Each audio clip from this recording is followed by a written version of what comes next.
Oliver. What is up, Preston? Good morning and welcome back to Weekday Golf to you, sir. And you as well. Before we move further, I would Yep. like to ask you two questions. Number Shoot. one, what is on your shirt? What's going on there? What are you wearing? Okay. This is a direct reference to the Gordon Gartrell shirt in an episode of The Cosby Show. Can you just elevate your shirt so we can see it real quick? There we go. Okay. All right. That took a lot of strength, by the way, to do that.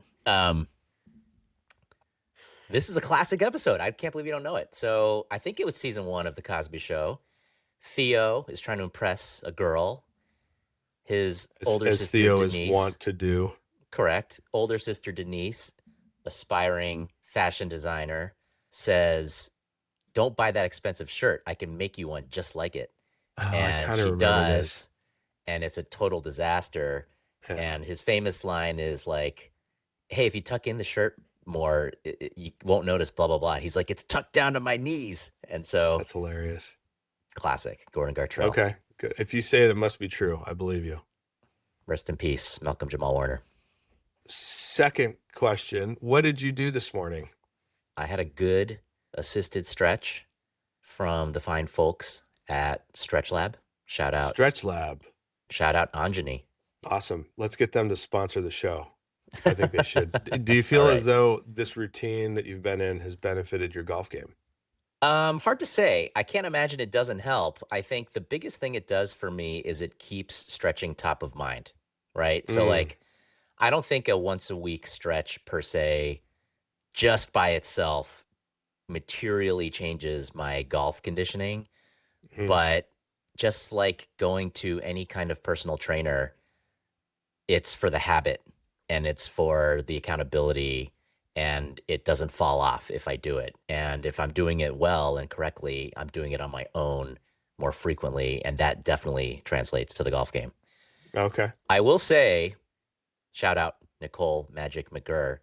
Magic. Ever since we recorded with her, every day, bar none, one-legged teeth brushing. Oh, really? Yeah. I probably need to start doing that again. I did that for Definitely a little helps. while. You've noticed an increase in your stability as a result. I can brush my teeth on one leg much better now. Has that translated to the golf game? Who knows? But in my mind, I'm freaking Simone Biles on the balance beam. You're a regular Yoda of balancing on one foot while brushing your teeth. Nice. Empire Strikes Back, Luke balancing on one hand with Yoda on his foot somehow. Yeah. Anyway, so today, Preston, let us talk about golf books, movies, that type of thing. I'd really like to do that, Oliver. We were originally brainstorming an idea like, let's do a draft of favorite golf books. And then it turns out that we didn't feel like our memory of books that we read was big enough. Not much of a reader. And so we're going to mash this up with movies and other types of content. I dig it. I dig it. Written and visual long form media. Yeah, I like that. So let's see where to begin. Let me ask you this. You know, I looked at my bookshelf to see like what books are actually on there. And I would say there's a good, healthy mix of a lot of stories and behind the scenes stuff. So a lot of John Feinstein, Mark Frost. I've got the book, for example, that Hank Haney wrote about Tiger, and Alan Shipnuck's book about Phil. You know, whether it's all accurate or not, who knows, but just behind the scenes stuff that you wouldn't know, right? I have a fair amount of game improvement stuff. The Dave Pell's Bible books. I've got Mark Brody, Every Shot Counts. I've got one of the Rotella books. I know you've got a huge library of mental performance content. But anyway, but it kind of falls in those buckets. It's like stories, behind the scenes, game improvement, maybe a little history. I like bios as well. Are there any particular types of books or movies that you kind of gravitate more towards? Not really. I Yeah. I am not as into biography. At some point in time, as you know, I'm a licensed psychotherapist here in the state of California. At some point in time, I had entertained the idea of becoming kind of a golf mental coach, mind coach. And Mm. so, and in my enthusiasm of this idea, I went out and bought a whole ton of, as you say, mental game improvement books. I've read maybe two of the, I don't know, 20 books that I bought. I have this like bookshelf that looks super impressive, and it's absolutely there for show. It is not. It sits on the shelf down in the golf den as a constant reminder of my failing in life as an avid reader. So I'm drawn to movies. I'm drawn to like humor, and I prefer what's the Shia LaBeouf, The Greatest Game Ever Played? Is that the movie Yeah. about the 19 Francis We Met? What year was that? I think 19 1919, that's a guess. something like that. U.S. Open story at Brookline. That's based on the book by Mark Frost. Yeah. I read the book. I didn't Okay, watch the movie, curiously of course enough. you did. Of course you didn't. Um, maybe something that comes from this is a reinvigoration of my diving into all these books that I own that I've not yet read. That's what I'm hopeful Well, for. you have a big trip Anyways, coming up, so why don't you bring like 5 of them and see if you can knock them out? let's bring two. Let's bring Okay. two. Let's not All weigh the right. backpack down too much.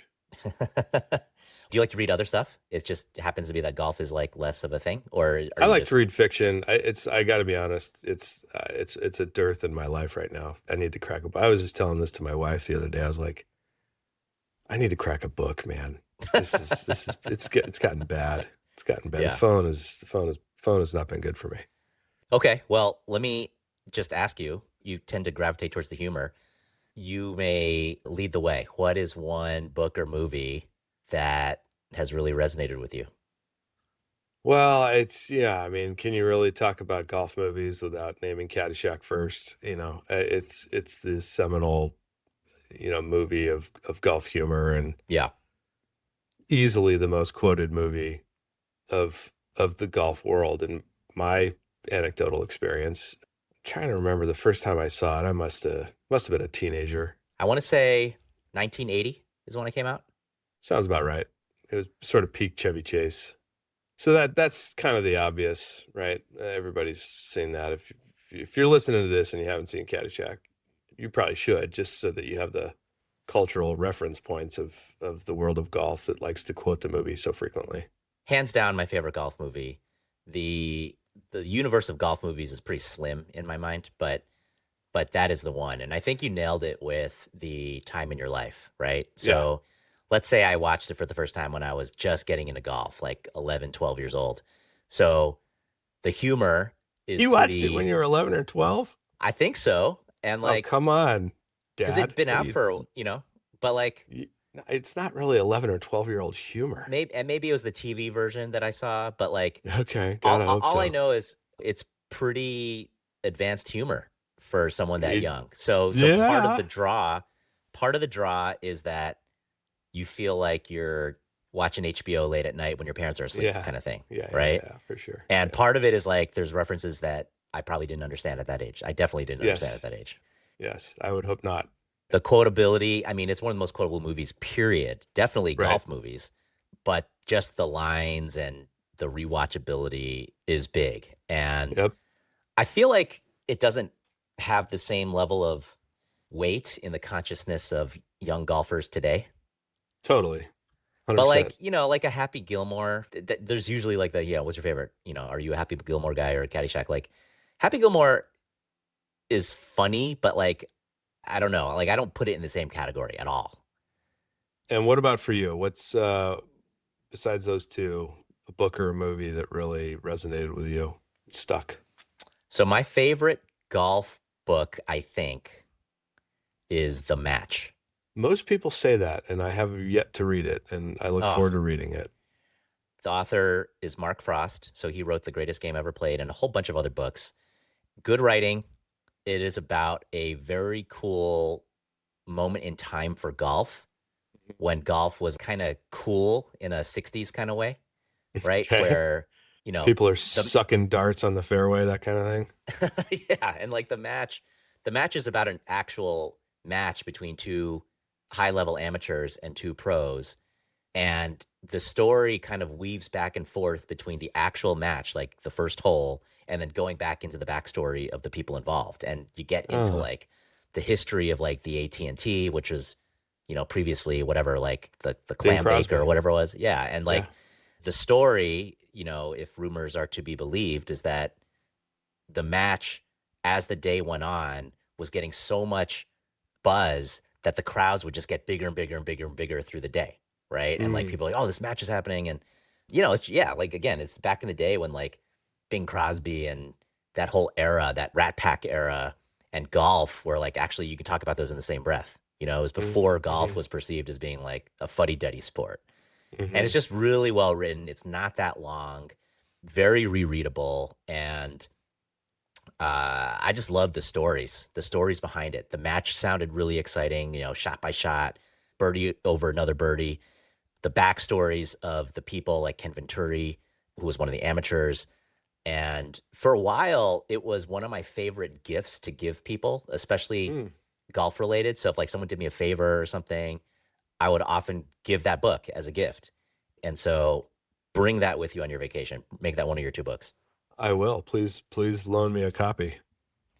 I will see if I can Or, find or one. do you think that that's something that I should go and buy and put on my bookshelf? I for sure think you should. I'm also happy to loan you a copy, but it is for sure a good one. Love it. A book that I did read, I have read books, by the way, uh, is Mark Brody's Every Shot Counts. Yep. And if you're not familiar, it's sort of the birth of strokes gained, right? Is that an Yep. adequate? Would you say it that way? Yes. Takeaways for me from that book: the separation between the average amateur, you and I, for instance, maybe we're above average, but and the pro level is consistency and accuracy of approach shots. Because, you and I could probably hit it as far as some of these guys that play professional golf. But the difference between us and them is they hit greens and we do not on a relative basis. Putting, remarkably similar. I'll probably misquote the book, so forgive me if you know the correct information, but it's something close to the average amateur. His average from 8 feet is 1.5. So he'll miss every other 8 footer or something like that, right?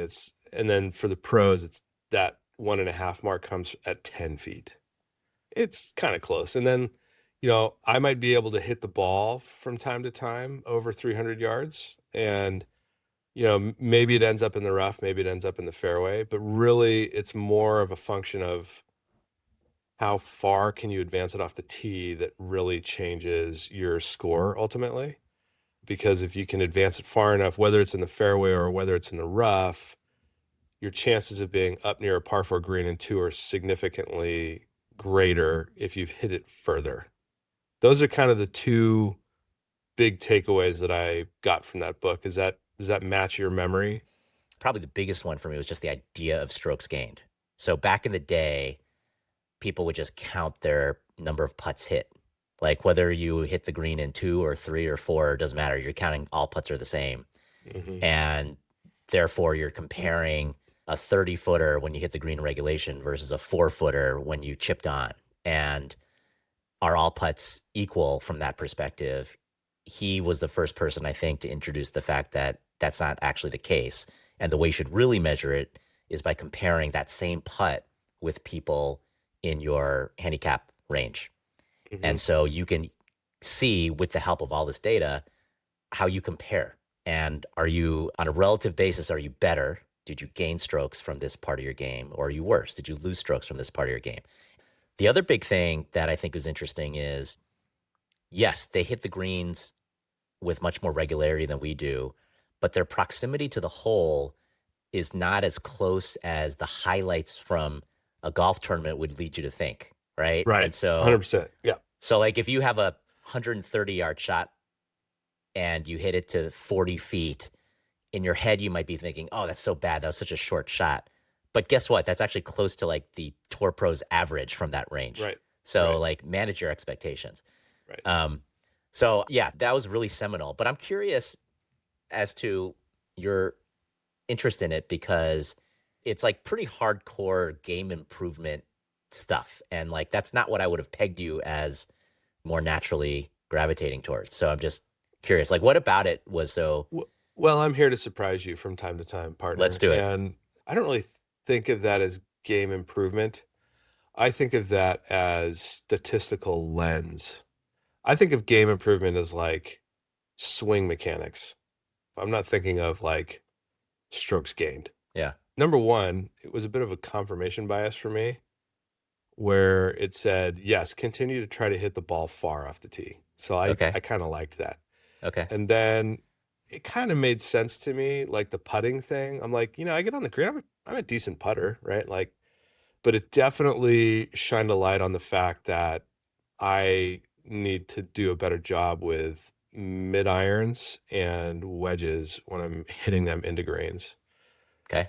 So from that perspective, it sort of shaped my approach to what little practice I do or what little warm up I do, which is to make sure, okay, definitely every time I'm on the range hitting my roughly half bucket of balls before I play, I want a third of those shots to be with a gap wedge. I want a third of those shots to be with a pitching wedge, like total. I spend a lot more time now after reading that book when I'm on the range focusing on pitch shots and full wedges into short targets, as opposed to I'm just going to warm up my swing. I'm going to make Great. sure that I'm hitting my driver great. I'm going to make sure I'm hitting my mid irons great. I really want to like focus on hitting a few pitch shots well. It was more of a statistical thing that kind of intrigued me as opposed to what I consider as strict game improvement, but maybe that does fall into the game improvement bucket as you think of it. Yeah, I get what you're saying. Now, you recently read for the first time Golf is Not a Game of Perfect by Bob Rotella. I did. What did you think of that book? I enjoyed it a lot. Another quick read, and I have not throughout the most of my golf life really thought about intentional mental performance improvement. And part of it is because I just always believed my mental game was pretty good. Mm, And this was an interesting book because similar to some of the themes we talked about with Rick Sessinghaus and Josh Zander, it was more about when you are in flow and you are in the zone, those don't have to be just random occurrences. Like you can train yourself to be in a better position to get in that zone. You can get there instead of just hoping it happens at some point. And mm. that I thought was a very powerful concept. Starts with being present and focusing on certain types of thoughts and not other types of thoughts. And so I got a lot out of it. I really enjoyed it. For me, that book was probably the one piece of media that I've consumed over my golf career that has impacted how I approach the game. Mm, If I had to like sum it up quickly, I would say its biggest value for me was learning how to relax and learning how to focus. yeah. Learning how to take bad shots in stride and then realizing when my mind is on task or when it is not, and then how to get it on task and what does being on task look like for me. And I think if I had to recommend any one book to someone to read, it would be that one. Mm. I just think it was that impactful, powerful. It made the most sense to me, and maybe that's just how my brain works. When did you read that in terms of, I'm just thinking about your work as a psychotherapist, your development as a golfer. Was it like way early on? Was it after you were It deep in was into psychotherapy? it was after I got into the career. It was at least 10 years ago, and I had this version that was, I highlighted and underlined like excessively, very well annotated, and I loaned it to somebody and they lost it, and I was very upset about that. Now would be the time for me to remind you that I have loaned you a few books. I just want to make sure you still have them. Oh, you can be sure that they're safely sitting on a bookshelf somewhere, with a huge layer of dust. yet to be cracked. Yeah, so that's really if I were to pick out one thing to give to somebody to read that would help improve their golf game, it would be that book. Now, I know you have a bunch of other Rotella books. Have you read any of them? Don't ask me that question, please. Okay, next question. We don't talk about these things. Let me bring up another book that I really, really enjoyed. So I'm a pretty big fan of John Feinstein's various books on sports, right? And Okay. he writes a lot about basketball, golf, football in particular. One of his earlier books, famously so, is A Good Walk Spoiled. But the book that I really, really enjoyed was called Tales from Q School. Have you heard of Hmm. that, or have you read that? No. Maybe you've It mentioned it, but not it's really, no. exactly what it sounds like, and it kind of gets into that world that we've had a chance to talk to some folks about that precipice between making pro or not and how fine a line it is. And one of the lines that he wrote that really struck with me was, I forget what the number was, but let's say it's like 7 rounds to advance. You have to like make it through a 7 round gauntlet. The difference between making it or not making it, one stroke out of 450 strokes or whatever, what have you. Whatever. I mean, that Yeah, is right. crazy, right? Yeah. Yeah. It's like that's the difference between, oh, you got your card and, better luck next time. Pressure. And there's just a lot of tales, and he goes into backstories of people, and you find yourself rooting for people to make it. And sometimes it ends in heartbreak, sometimes it ends in success. Hmm. Sometimes you read about the early days of a player who's now well known, but back then was just struggling tooth and nail to make it. I thought it was a great book. So it's a good glimpse into a world that a lot of people don't see. Hmm. And I think he's a good writer. He was, rest in peace, John Feinstein. And that's another one I would recommend if you're going on a trip. It's not game improvement. It's not any of that stuff. It's human interest, right? Through the Hmm. lens of Hmm. competitive golf. Really, really good. Cool. Thanks for the rec. So why do we like to recommend these things to people? What is it, do you think, that You know how if you get so into a show, you can't stop recommending that show to someone? And it's sure. like, okay, I got it. Like you like The Bear or whatever, right? It's like, Yeah. have you seen The Bear? Have you seen The Bear? You got to see The Bear. And Yeah, yeah, yeah. so you take a group of people that are obsessed with their thing. When they see a piece of content or information that really stuck to them, I think they're excited to share. They want to Yeah. pass it on and pay Yeah. it forward. And I don't know, I think when you know someone well, like I probably wouldn't recommend to you some short game book that I read, but I probably would recommend to you The Match. Why do you think golfers like to recommend? I'll stick with books. I mean, movies are entertainment. It's human interest, stories, humor, whatever. Books, the learning that somebody gets from something that like really clicks for them. I think they want to be able to share that. I think they want to be able to. My observation is that human beings, when they have a good experience, they would like for another human being to have that experience as well, for a couple of reasons. One, maybe they're interested in being helpful, or two, maybe they're interested in somebody else having that great experience, which validates them having the great experience that they had. Yeah. And so when I see, when I read a book and I'm like, Oliver, you got to read this book, and then you do, which you have done, and I sadly have not returned that favor to you. But I hope to with The Match on my trip coming up. Let's hold me accountable to that. I will bring The Match with me on my vacation, and I will read it and report back. When you then read it and you have a good experience, that makes me feel good. It makes me feel like, oh yeah, I was not alone for having that experience, and like it was as good as I thought I think there's that validation piece that people like to see others have the same experience that they did. So Makes sense to me. You're the expert in this world. I yeah, think it's a good feeling when you recommend something and someone likes it, yeah, totally, because it's like, especially if you've put thought into it, right? Like you could right, say to every friend oh, you should read The Match. But it's like, no, actually, I think Preston specifically would like The Match because I think he likes to hear about blank. And I think this delivers on that. And if I'm right, it makes me feel good that I'm helping him. It makes me feel good that I'm right. It makes yeah, me feel good that someone else, thinks highly of the same thing I think highly of, right? All these emotions and behaviors you're talking about. Your thoughtfulness, Oliver, in recommending this book to me just really shot the likelihood of my reading it through the roof. Okay. Is there any other thing that you would call out that you loved? The greatest story ever told, that story of the greatest game ever played, not the greatest story ever told. The greatest story ever told is about Jesus. I think the greatest game ever played, the movie, was Shia LaBeouf, which is about the 1913 U.S. Open and Okay. Francis Ouimet's championship at Brookline over Harry Vardon. I think it's such a good story, kid who's like child of immigrants and like goes out and lives across the street from the country club and goes out and wants to be a golfer. I think he's a caddy there first, right? And then qualifies to play in the U.S. Open and then wins the thing.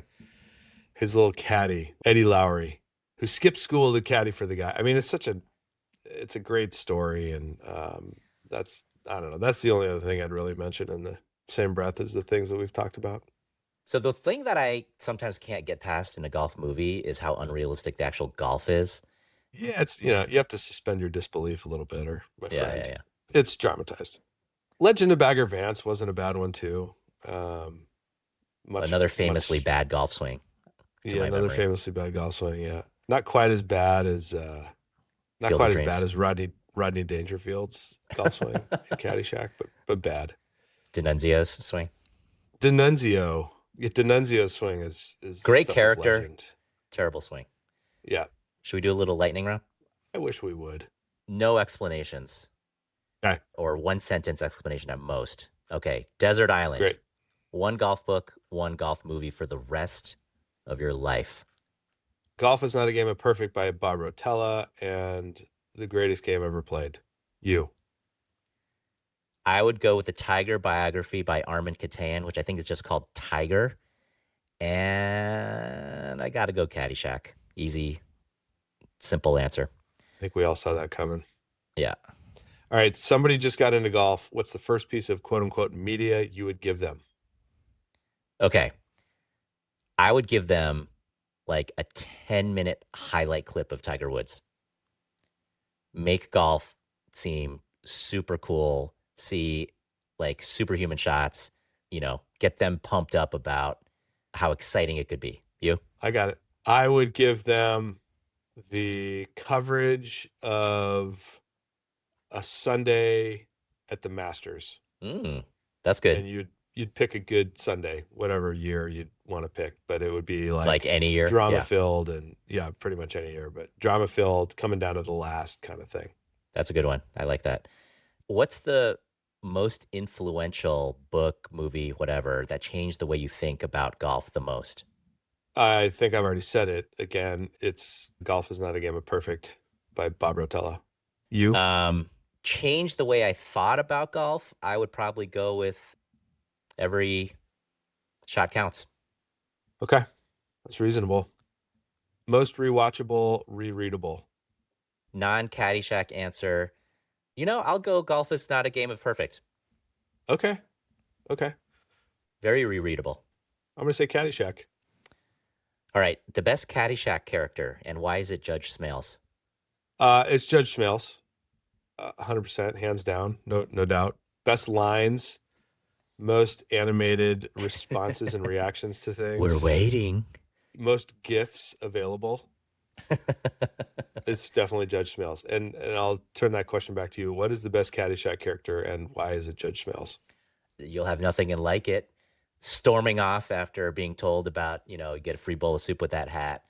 When he discovers Danny with Lacey, the boat, and crying when the anchor is dropped into his boat. I mean, you can really go on and on. That guy, Ted Knight, Too Close for Comfort, by the way. Shout out, Too Close for Comfort.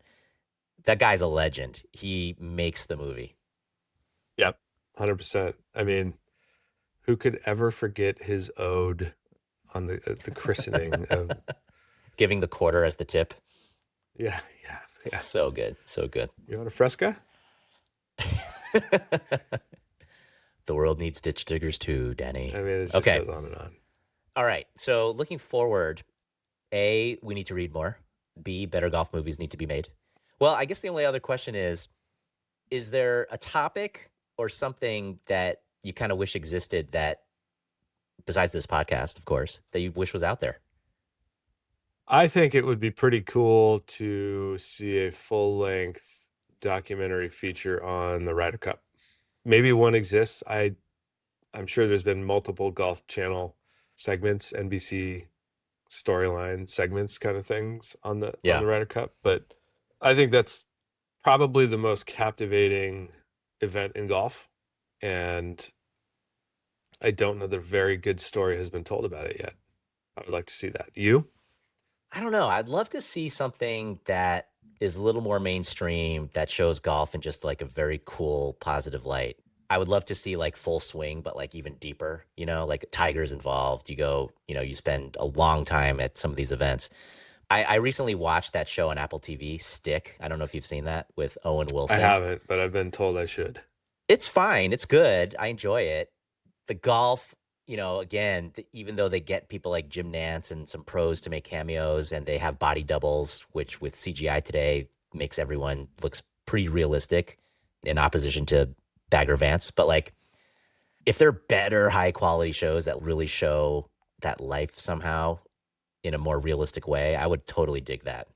Yeah, that's cool. I like it. So we'll see. All right, man. Good talk. Good stuff. Next week, we're joined by our friends Malia and JoJo. They met through golf years ago, and what started as a few rounds together has grown into a friendship that's inseparable from the game itself. Yep. Like us, their friendship started because of golf. We talk about golf trips, their legendary golf ledger, pace of play stereotypes, and what makes a great golf friend. Hope you'll join us. Weekday Golf is produced by Armageddon Partners, LLC.